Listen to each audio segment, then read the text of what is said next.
Bindo bindo bindo aji jari po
शिक्षक शिक्षयित्री फल गुण जपन आहरण कली एवं अल्प दिन मध्य मुझे विद्यालय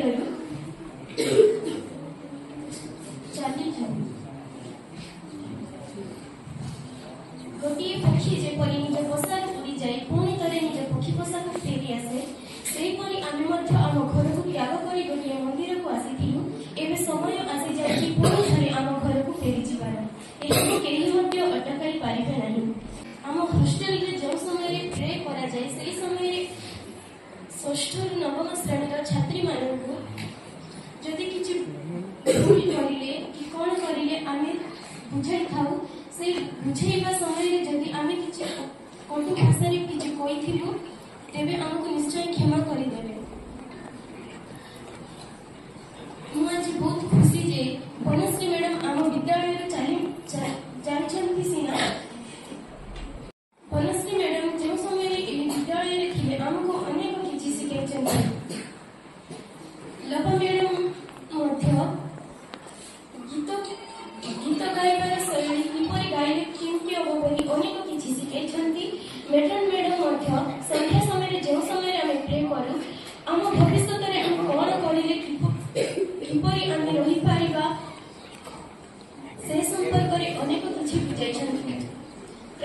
प्रत्येक शिक्षक आमको अनेक किछि कहिछन्ति याकि आम भविष्य में काम देव। एहीपरि भावरे षष्ठ आरंभ करी दशम श्रेणी पर्यंत मु प्रत्येक शिक्षक शिक्षयित्री किछि ना किछि भल गुण शिखिबाकु पाइबी। एहाकु निश्चय मो भविष्य में काम लगाइबी एवं आगकु गोटे भल मनीष हेबी। एही विद्यालय रे जतिकि सब आमे कार्य करिलु जहाँ भी सब भल गुण शिखिलु सबको मु मन रखिथिबी।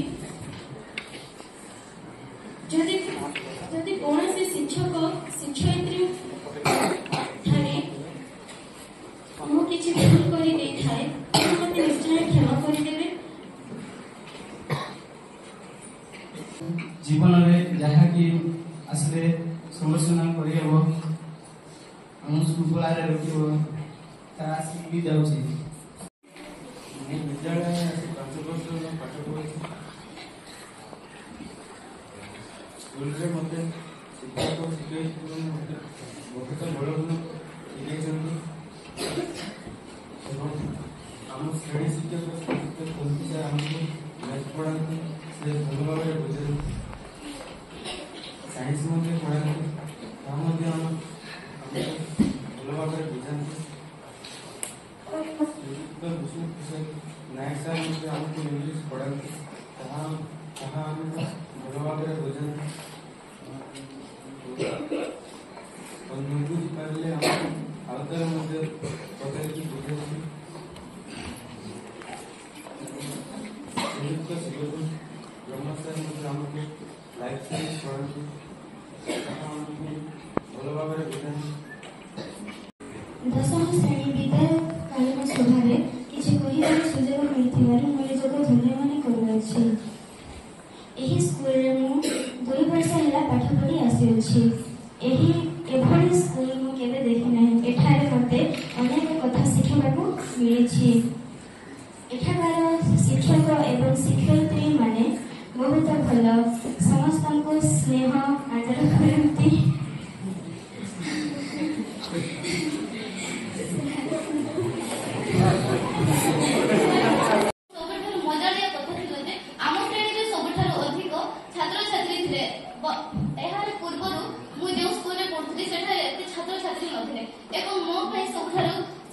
बड़ समस्या थिला जे मु एते जण को नाम किपरि मन रखिबी किंतु एहा परे मो पई कष्ट हैला नाही। मु एही विद्यालय रे आसीबा पूर्वरु केबे मध्य केउठारे भाषण देइ नथिबी किंतु मु जेबे एही विद्यालय रे आसीली समस्त को देखिली जे अधारु अधिक छात्र छात्री एही विद्यालय रे भाषण दउछंती एवं अधिकरु अधिक भाग नउछंती ताहा देखि मु भाबिली जे तांकी माने जदी करि पाछंती तो मु काहे की कहि पाइबी नै। ताहा देखि मते भाषण देवा अधिक उत्सुकता प्रकाश है जहाँ फल मो शिक्षक शिक्षयित्री द्वारा ମୁଁ ବିଭିନ୍ନ ପ୍ରତିଯୋଗିତାରେ ଭାଗ ନେଇପାରିଲି ଏବଂ ଉତ୍ତୀର୍ଣ୍ଣ ମଧ୍ୟ ହୋଇପାରିଲି। ଏଥିପାଇଁ ମୁଁ ମୋ ଶିକ୍ଷକ ଏବଂ ଶିକ୍ଷୟିତ୍ରୀଙ୍କୁ ଧନ୍ୟବାଦ ଜଣାଉଛି। ନବମ ଶ୍ରେଣୀରେ ସମସ୍ତ ଶିକ୍ଷକ ଆମ୍ଭମାନଙ୍କୁ ଭଲ ଭାବରେ ପଢ଼ିବା ପାଇଁ କହୁଥିଲେ ଏବଂ ଦଶମ ଶ୍ରେଣୀରେ ଯେପରି ଆମେ ଭଲ ରିଜଲ୍ଟ କରିପାରିବୁ ଏବଂ ଏ ବିଦ୍ୟାଳୟରେ ମୁଁ ଅନେକ କିଛି ଶିଖିବାକୁ ପାଇଅଛି। ସମସ୍ତ ଶିକ୍ଷକ ଶିକ୍ଷୟିତ୍ରୀ ମାନେ ଆମକୁ ବହୁତ ଭଲ ଭଲ ଶିକ୍ଷା ଆମକୁ ପ୍ରଦାନ କରୁଥିଲେ। ଖାସ୍ କରି 10th କ୍ଲାସରେ ମୋତେ ବିଷ୍ଣୁ ସାର୍ କହୁଥିଲେ ସବୁଦିନ କିଛି କାହାର ଇରାଦୀ କାହିଁକି ସେ ବିଦ୍ୟାଳୟକୁ କହୁଥିଲେ ଆଉ ପଣ୍ଡିତ ସାର୍ ମଧ୍ୟ କହୁଥିଲେ ଇରାଦୀ ସବୁବେଳେ କାହିଁକି ମୁଣ୍ଡରେ ଆଗକୁ ତ ବଡ଼ ବ୍ରାଇଟ୍ ଫ୍ୟୁଚର ଧରିକି ସେମାନେ ଯିବେ। ଏଠୁ ଭଲ କିଛି ବହୁତ କିଛି ଶିଖିଛନ୍ତି। ଆଉ ସବୁଠୁ ବେଶୀ ଶିଖେଇବାଟା କେବଳ ଦଶମ ଶ୍ରେଣୀ ଲେଭେଲ ପର୍ଯ୍ୟନ୍ତ ହୁଏ। କଲେଜ ପରେ ତମକୁ ଆଉ କେହି ପଚାରିବେ କାହିଁକି ଆମେ ଜିନିଷଟା ବହୁତ କରିଛୁ। ମୋର ପ୍ଲସ୍ ଟୁ ସାଇନ୍ସ ହେଲା ଆଶ୍ରମ କଲେଜ ବ୍ରହ୍ମପୁର, ତାପରେ ମୋର ପ୍ଲସ୍ 3 ହେଲା ଖେମୁଣ୍ଡି କଲେଜ ଦିଗପହଣ୍ଡି। ସେ ଯେତିକି ଜାଗାରେ ମୁଁ ରହିଛି କୌଣସି ଜାଗାରେ କୌଣସି ଲେକ୍ଚର ବି ଆମ ସହିତ ଭଲକି କଥା ହେଇନାହାନ୍ତି, ଟିକେ ମଧ୍ୟ ଭଲକି କଥା ହେଇନାହାନ୍ତି।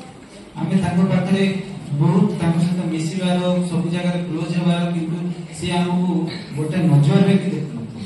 କିନ୍ତୁ ଏଠି ଆମେ କେତେ ସ୍ନେହ ଦଉଛୁ, କେତେ ଆଦର କରୁଛୁ। ରାଜେଶ ସାର୍, ମୁଁ ସାର୍ ବି ତ ବହୁତ ବଢିଆ ବଢିଆ କଥା କୁହନ୍ତି। ତନ୍ତି ସାର୍ ମୁହଁଠୁ ଟାଣ କିନ୍ତୁ ହୃଦୟରେ ବେଶୀ ଭଲ, ବହୁତ ହସାନ୍ତି ପିଲାଙ୍କୁ, ବହୁତ ଭଲ ଭଲ କଥା ବି କୁହନ୍ତି। ବିଷ୍ଣୁ ସାର୍ ବି ବହୁତ ଭଲ ଭଲ କଥା କୁହନ୍ତି। ପଣ୍ଡିତ ସାର୍ ତ ସବୁବେଳେ ରାଗ ଛଳରେ ଆମକୁ ଉପଦେଶ ଦିଅନ୍ତି, ବୁଝାନ୍ତି। କାହିଁକି ତାଙ୍କର ସବୁବେଳେ ଗୋଟିଏ ଜିନିଷ ଅଛି ଯେ ଆମେ 10ଟା କହିଲେ 10ଟା ଭଲ କଥା କହିଲେ ବା ସେଠି 10 ଜଣ ଥିଲେ 2 ଜଣ ତ ଶୁଣିବେ ଆଉ 2 ଜଣ ତ ମଣିଷ। ଆଉ କାଣ୍ଡରେ ଯଦି ପଡିଛି ଚେତନ ମନ ବା ଅଚେତନ ମନ ଯୋଉ ଆମର ଅଛି ମସ୍ତିଷ୍କରେ, ସେଇ ମନରେ ତ ଗୋଟେ ବି କିଛି ବି ରହିଯାଇଥିବ। ଆଉ କେବେ ନା କେବେ ମନେ ପକେଇବେ ଯେ ସ୍କୁଲ ଲେଭେଲରେ ଆମକୁ ସାର୍ ମାନେ ସବୁ କହିଛନ୍ତି। ତ ତାକୁ ମୁଁ ମଝିରେ ଥରେ ଯାଉଥିଲି, ଶଶୀ ପଛପଟରୁ ହର୍ନ ମାରି ମାରି ଆସୁଛି ମୋ ପଛରେ। ମୁଁ ଆଉ ଜାଣିନି ଶଶୀ ପରେ ଆଗକୁ ଗଲା ପରେ ମୋର ଗାଡିକି ଅଟକେଇଲା ପରେ ମୋର ପାଦ ଛୁଇଁଲା। ଅସ୍ତୁ ମଧ୍ୟ ଥରେ ମୋ ପରିବା ଦୋକାନ ପାଖରେ ଫଳ ଦୋକାନ ଥିଲା, ସେଇ ଫଳ ଦୋକାନ ପାଖରେ ଗାଡିକୁ ରଖିଲା। ସୁରେନ୍ଦ୍ର ମଧ୍ୟ ସେ ଥରେ ହାଟରେ ମତେ ପାଦ ଛୁଇଁଲା। ତ ଯିଏ ଦୂରରେ ରହିଲେ ମଧ୍ୟ ସେମାନେ ଆମ ପାଖରେ ଏକା ରହୁଛନ୍ତି, ସେମିତି କିଛି ଅସୁବିଧା ନାହିଁ। ତମେ ଯାଅ, ବାହାରେ ରୁହ, ସଫଳ ରୁହ। ଆଉ ଆମର ସ୍କୁଲର ନାଁଟା ସବୁବେଳେ ରଖ, ମନରେ ଥାଉ ଯେ ଆମେ ଏଇ ସ୍କୁଲରେ ରହିଲୁ, ଏଇ ସ୍କୁଲରେ ଅନେକ ଭଲ କଥା ଶିଖିଲୁ ଏବଂ ଆମ ଜୀବନରେ ସେସବୁ ପ୍ରୟୋଗ କଲୁ। ଏବଂ ମୋର ଅନ୍ୟାନ୍ୟ ସହକର୍ମୀ ଏବଂ କର୍ତ୍ତାବୃନ୍ଦ ଏବଂ ମୋର ସ୍ନେହର ଛାତ୍ରଛାତ୍ରୀ, ମୁଁ ତ ମୋର ଏଇ ଅନୁଷ୍ଠାନରେ ମୋର ଅନୁଭୂତି ବା ମୋର କାର୍ଯ୍ୟକାଳ ହେଉଛି 1.5 ମାସର କାର୍ଯ୍ୟକାଳ। ମୁଁ ଏଠି ଗୋଟେ ଜିନିଷ ଦେଖିଲି, ପିଲାମାନଙ୍କର ସବୁଠୁ ଶାନ୍ତି ଶୃଙ୍ଖଳା ଜିନିଷ। ମୁଁ ପୂର୍ବ ସ୍କୁଲ ମାନଙ୍କରେ ଥିଲି, ସେ ପିଲାମାନେ ଶାନ୍ତି ଶୃଙ୍ଖଳା ନଥିଲେ, ସେମାନେ ଟିକେ ବିଶୃଙ୍ଖଳିତ ଥିଲେ। ସେମାନଙ୍କୁ ଶାନ୍ତି ଶୃଙ୍ଖଳାର ରାସ୍ତା ପାଳିବା ପାଇଁ ଆମକୁ ସେଠି ଅନେକ କଷ୍ଟ କରିବାକୁ ପଡୁଥିଲା ବା ଅନେକ ଆମେ କଥା ବି ବାଦାନୁବାଦ କଥା ଗୁଡ଼ିକ ମଧ୍ୟ ଶୁଣିବାକୁ ପଡିଥିଲା। କିନ୍ତୁ ସେଠି ପିଲାମାନଙ୍କୁ ଯେମିତି ମୋର ପୂର୍ବ ସ୍କୁଲର କଥା କହୁଛି ଗିର୍ଲାରେ, ତ ପିଲାମାନେ ସେମିତି ବେଶୀ ବିଶୃଙ୍ଖଳିତ ଥିଲେ। ସେମାନେ ହଷ୍ଟେଲ ମାନଙ୍କରେ ରାତି ସାରା ରୋଷେଇ କରିବେ। କିନ୍ତୁ ଏତିକି ଗୋଟେ କଥା, ଅନୁଷ୍ଠାନ ବା ଆମର ବିଦ୍ୟାଳୟଟା ସବୁବେଳେ ଆମେ ଶିକ୍ଷକ ଏବଂ ଛାତ୍ର ମାନଙ୍କ ଭିତରେ ଗୋଟେ ଅଧିକା ସମ୍ପର୍କୀୟ ଭାବନା ଥାଏ। ସାର୍ ବ୍ରହ୍ମା ସାର୍ କହୁଥିଲେ କଲେଜ ମାନଙ୍କରେ ତମକୁ କିଏ ଗାଇଡ କରିବା ଲୋକ ନଥିବେ, କି ଆକଟ କରିବା ଲୋକ ନଥିବେ। ତମେ ତମର ବିବେକ, ତମର ମନ, ତମର ସେଇ ଅନ୍ତର୍ନିହିତ ଆତ୍ମାକୁ ବା ସେ ଶକ୍ତିକୁ ପଚାରି କିମ୍ବା କେଉଁ କାର୍ଯ୍ୟ କଲେ ତମେ ତମର ଶୀର୍ଷ ସ୍ଥାନରେ ଉପନୀତ ହେବ। ଆମେ ଶୀର୍ଷ ସ୍ଥାନ ବୋଲିକିନା କହିଲେ ଖାଲି ଚାକିରି କରିବାଟା ହିଁ ଶୀର୍ଷ ସ୍ଥାନ ନୁହେଁ। ଆମେ ରାଜନୀତି ବି କରିପାରିବା, ଗୋଟେ ବ୍ୟବସାୟ ବି କରିପାରିବା, କିନ୍ତୁ ସମାଜରେ ଗୋଟେ ସୁପ୍ରତିଷ୍ଠିତ ବ୍ୟକ୍ତି ହିସାବରେ ଆମେ ଠିଆ ହେଲେ ଆମକୁ ସମସ୍ତଙ୍କ ଦୃଷ୍ଟି ପଡିବ, ଆମକୁ ସାବାସୀ ଦେବେ, ଆମକୁ ଧନ୍ୟବାଦ ଦେବେ। ତେବେ ସେତେବେଳକୁ ପଚରାଯିବ ଏଇ ମଣିଷଟା ବା ଛୁଆଟା କେଉଁ ସ୍କୁଲରେ ପଢିଥିଲା, କେଉଁ ବିଦ୍ୟାଳୟରେ ପଢିଥିଲା, ଭଲ ନୀତି ଆଦର୍ଶ ଶିକ୍ଷା ଗ୍ରହଣ କରିକି ଆସିଛି ବୋଲି ସେତେବେଳକୁ ସ୍କୁଲର ନାଁ ମଧ୍ୟ କଣ ହବ, ସୁପରିଚିତ ବା ଦୁନିଆରେ ଜଣା ପଡିବ। ମୁଁ ମାନଙ୍କ କଥା ଶୁଣି ମୁଁ ଟିକେ କିଛି ଗୁଡ କିଛି ସେଇଟା ହେଲା, କିଛି ଦୁଃଖ ବି ଲାଗିଲା, କିଛି ଖୁସି ବି। ଦୁଃଖ ଏଇଥିପାଇଁ ଲାଗିଲା, କଥାଟାକୁ ମନରେ ଅଛି।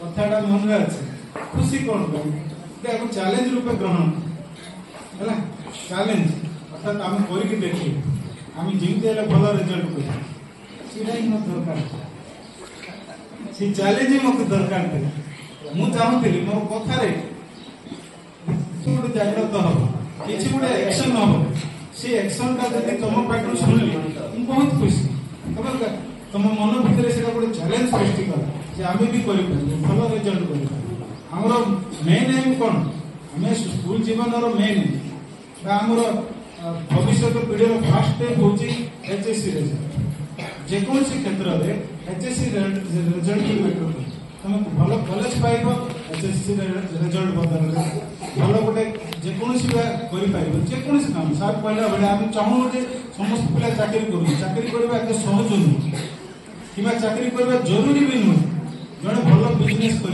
जड़े भल कौन नागरिक हो पार नेता हो पार अनेक कथा आम गोटे एम के न रहा कथा जे आम चाकरी ही कर चाकरी आम लास्ट एम नुहे विभिन्न ब्रांचेस अच्छे तेणु भल लगे शुणिक समस्त कथा मुझे कथा कही गोटे चैलेंज सृष्टि कर चैलेंजटा बढ़िबार साहय है मु भी करी जो आग्रह सार कहले आम पिला श्रृंखलित निहत भाव आम पिला बहुत सुंदर श्रृंखलित है खाली टिके दुर्बल रही जाइए पाठ सब बेले कहे पाठरे टिके दुर्बल कि आम पिला भल सब सब काम कर कौन सी डिस्टर्बांस नहीं रेयर केस बहुत कम केस रे डिस्टर्बांस आसे आ भल रिजल्ट करी जमी कि स्कूल नाटा रही आगू भी केवल एति नुहे एति शेष नुहे आज विदाय दून तुम खाली जस्ट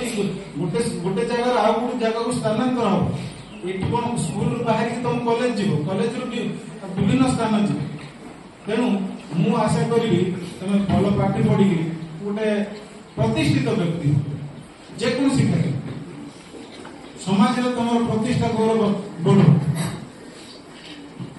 असफलता एक चुनौती है, इसे स्वीकार करो। क्या कमी लगी देखो तो सुधार करो। असफलता एक चुनौती है, इसे स्वीकार करो। क्या कमी लगी देखो और सुधार करो। जब तक ना सफल हो नींद चैन को त्यागो तुम। जब तक ना सफल हो नींद चैन को त्यागो तुम। संघर्ष का मैदान छोड़कर मत भागो। कुछ किए बिना ही जय जयकार नहीं होती। कोशिश करने वालों की कभी हार नहीं होती। कोशिश करने वालों की कभी हार नहीं होती। माय डियर स्टूडेंट, आम जो किसी पाइबा आम संघर्ष करा एमती आम के सफलता पाई ना तो तुम जिते दूर तुम 10 प्लस 2 कि प्लस 3 जहाँ भी हायर एजुकेशन तो पाठ पढ़ो सब जगह संघर्ष संघर्ष करें किसी जिन हरवा जमीक खेल निद मैं विभिन्न जहाँ भी तुम निजर कौन चॉइस जहाँ डिमांड कर तुम कि तुम आज बुलबी खेल जहाँ थो से सब तुम त्याग कर हरब ताकि तुम किसी पाई फिर पाई कभी जीतने के लिए कुछ हारना पड़ता है। हाथ जीतने वाले को बाजी रखे तो मुझे समस्त को एति मु रिक्वेस्ट करी पढ़ा प्रति ध्यान दियो आगु को बढ़ी चलो निजे निजर सफलता पाई पार स्कूल तो मु समस्त को प्राय गाड़ी करछि कि मानव जहाँ भी करछि तो से गुडा तो माइंड रखबनी तो 10th पास ही गला परे से गुडा मन रखिबो नै सेटा पास दबो ठीक अछि जति कि मु तमान को रिक्वेस्ट करे केबी मते हम कथा ठीक करबो नै तो हम एते किछि कहबी नै जेते हम कि पिले मन रखबो कि जे जेतेबेले कि तमे कि बड़ होई कि जीवो मन रे गर्व अहंकार से सब पड़े छै सिर्फ गाइस कि behaviour is always greater than knowledge because in life there are many चीजेस where knowledge can but behaviour can still handle तो खाली मां रोटी के पास तो बोले नहीं जीवनी बिहेवियर को ढोल गुण को ढोल संस्कार ही तुम जगह हम पढ़िबो तार बहुत बेटर हो जो जगह तुम मां काम करबो नै से जगह तुम बिहेवियर जो तो फल कथा हो से बहुत खुशी हो तो अधिक मां जो कुछ ग्रेप देखि कथा हो किछ काम दो तो ताको तुम ध्यान दो चला संस्कार हम स्कूल संपूर्ण student TikTok superstar now thank you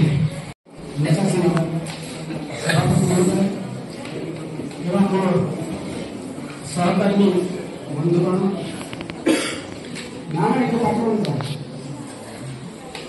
बंधुगण एवं मोर सामने आगे बसीला से श्रद्धेय छात्र छात्री आज आम जो ଗୋଟେ ବର୍ଷ ପରେ ପୁଣି ଥରେ ଏହି ଦିନକୁ ଆମନ୍ତ୍ରଣ କଲେ ସେ ଦିନଟି ହେଉଛି ବିଦାୟକାଳୀନ ସମାରୋହ। ବିଦାୟ କହିଲେ ହୁଏତ ସାର୍ ଆମର ଅର୍ଥ କରିଥିଲେ ଜଗନ୍ନାଥ ସାର୍। ବିଦାୟ କହିଲେ ଶବ୍ଦର ଅର୍ଥ ବିଦାୟ ବି ମୁଁ କାହିଁକି ଗ୍ରହଣ କରିପାରୁନି। ଜନ୍ମ ଆଉ ମରଣ ତ ଆମର ବର୍ତ୍ତମାନ ଗୀତ ଗାଇଦେଇ ଗଲେ। ଜନ୍ମ ହେଉଛି ଆଗମନ, ମୃତ୍ୟୁ ହେଉଛି ବିଦାୟ। ବିଦାୟ ଯୋଉ ବିଦାୟ ନିଅନ୍ତି ସେଇ ବିଦାୟ ହେଉଛି ବିଦାୟ କାଳକୁ କୁହାଯାଏ କନଭୋକେସନ ବା ଦୀକ୍ଷାନ୍ତ ସମାରୋହ ବୋଲି କୁହାଯାଏ। ତାର ଅର୍ଥ ହେଉଛି କଣ କରିବା ନାହିଁ। ଚାକିରି କରିଥିବା ଅତିଥିର ଆସିଲେ ତୁ ଦୁଆର ଦୂର କରି ଗୋଳେଇବା, ଏହା ହେଉଛି ଶିକ୍ଷା ନୁହେଁ। ଏହା ହେଉଛି ଶିକ୍ଷା ନୁହେଁ। ଶିକ୍ଷା ପାଇଁ ମହାତ୍ମା ଗାନ୍ଧୀ ତାଙ୍କର ଅଟୋବାୟୋଗ୍ରାଫିରେ କହିଛନ୍ତି, ଶିକ୍ଷା ସମ୍ପର୍କରେ ଆଲୋଚନା କଲାବେଳେ କହିଲେ education is the modification of behaviour. ବ୍ୟବହାର ରୂପାନ୍ତରିତ ଶିକ୍ଷା କୁହାଯାଏ। ପ୍ରିୟ କଥା କୁହ, ସତ କଥା କୁହ, ଅପ୍ରିୟ ସତ କଥା କୁହ ନାହିଁ। କିନ୍ତୁ ଆମେ ବେଳେ ବେଳେ ଅପ୍ରିୟ ସତ କଥା କହିବାକୁ ବାଧ୍ୟ ହେଇଛୁ। ସେଇ ବାଧ୍ୟଟା କେବଳ ତୁମର ମଙ୍ଗଳ ପାଇଁ, ତୁମର ମଙ୍ଗଳ ପାଇଁ। ତୁମର କେମିତି ମଙ୍ଗଳ ହବ, ତୁମେ କେମିତି ସମାଜରେ ଠିଆ ହବ, ତୁମେ କେମିତି ସମାଜରେ ଠିଆ ହୋଇ ନିଜର ଜୀବନ ଜୀବିକାକୁ ବଞ୍ଚାଇବ, ସେଇଥିପାଇଁ ଆମେ ଅନେକ ପ୍ରକାର ତୁମକୁ ଶାସନ ବା ଶୃଙ୍ଖଳା ଦ୍ୱାରା ବାନ୍ଧିବା ପାଇଁ ଚେଷ୍ଟା କରୁଛୁ। ହୁଏତ ତୁମ ମନ ଭିତରେ କିଛି ଆଘାତ ଆସିଥାଇପାରେ। ଯେଉଁ ଆଘାତ ଆସିଥିବ ସେଇ ଆଘାତଟା ଦିନେ ତୁମକୁ ନିଶ୍ଚିତ ଉତ୍ତର ଦେବ।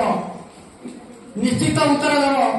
ସାର୍ ମାନେ ଯୋଉ କଥା କହିଥିଲେ ଆମେ ସେଇ କଥା ମାନିଥିଲେ ଆଜି ଭଲ ମଣିଷ ହୋଇଥାନ୍ତୁ। ସାର୍ ମାନେ ଯୋଉ କଥା କହିଥିଲେ ତାକୁ ମାନିଲୁ ନାହିଁ, ଆମେ ନିଶ୍ଚିତ ଆଜି ଖରାପ ହୋଇଯାଇଛୁ। ନିଶ୍ଚିତ ଉତ୍ତର ଦେବ। ସେ ଉତ୍ତର କେବେ ବାହୁଡ଼ିବ ନାହିଁ ପିଲାମାନେ। ଆମେ ସାର୍ ମାନେ ନିଶ୍ଚିତ ପ୍ରତ୍ୟେକ ବିଦ୍ୟାଳୟରେ ଶିକ୍ଷକ ଶିକ୍ଷୟିତ୍ରୀ ମାନେ ଚିନ୍ତା କରନ୍ତି, ମୋ ଛାତ୍ର ଭଲ ହେଉ, ମୋ ଛାତ୍ର ସମାଜରେ ପ୍ରତିଷ୍ଠିତ ହେଉ, ମୋ ଛାତ୍ର କମ୍ପିଟିସନକୁ ଗଲେ ସେ କମ୍ପିଟିସନରେ ପାଉ। ଅନ୍ୟ ଶ୍ରେଣୀର ଛାତ୍ରଛାତ୍ରୀ ମାନଙ୍କର ବକ୍ତବ୍ୟ ଶୁଣିବା, ତା ସହିତ ତୁମ ଶିକ୍ଷକ ମାନଙ୍କର ବକ୍ତବ୍ୟ ଶୁଣିବା। ଏବେ ସମୟ ହେଉଛି ମତେ ସୁଯୋଗ ମିଳୁଛି ମୁଁ କିଛି ଆଜିର ବିଦାୟକାଳୀନ ସଭାରେ ତୁମମାନଙ୍କୁ ଉଦ୍ବୋଧନ ଦେବି। ସର୍ବପ୍ରଥମେ ବର୍ତ୍ତମାନ ବିଦ୍ୟାଳୟର ଭାରପ୍ରାପ୍ତ ପ୍ରଧାନ ଶିକ୍ଷକ ହିସାବରେ ସର୍ବପ୍ରଥମେ ଆମ ବିଦ୍ୟାଳୟ ତରଫରୁ ସମସ୍ତ ଦଶମ ଶ୍ରେଣୀ ଛାତ୍ରଛାତ୍ରୀମାନଙ୍କୁ ସେମାନଙ୍କର ଆଗାମୀ ବାର୍ଷିକ ପରୀକ୍ଷା ପାଇଁ शुभकामना जनाती एवं ये परीक्षा तुमने समस्ते भल नंबर रख एवं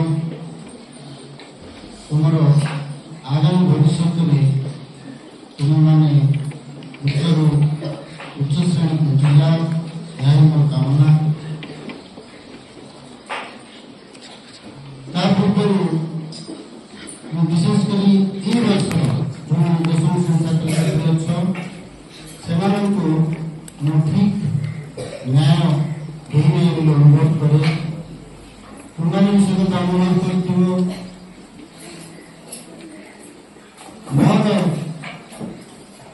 जो विषय जस्टिफाई करे नहीं, विशेषकर जो 2-3 मास मो जो दायित्व दिहला तुमने जान से गोटे दुष्ट रही कहीं मानसिक स्तर में प्रस्तुत नी से परिस्थिति है। तेणुक ए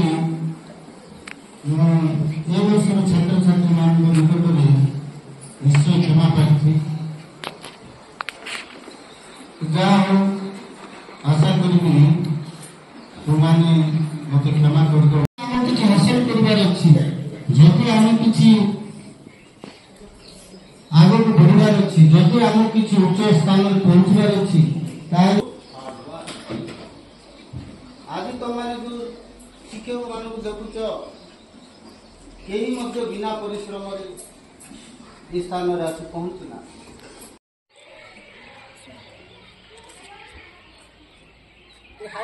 ଟିକେ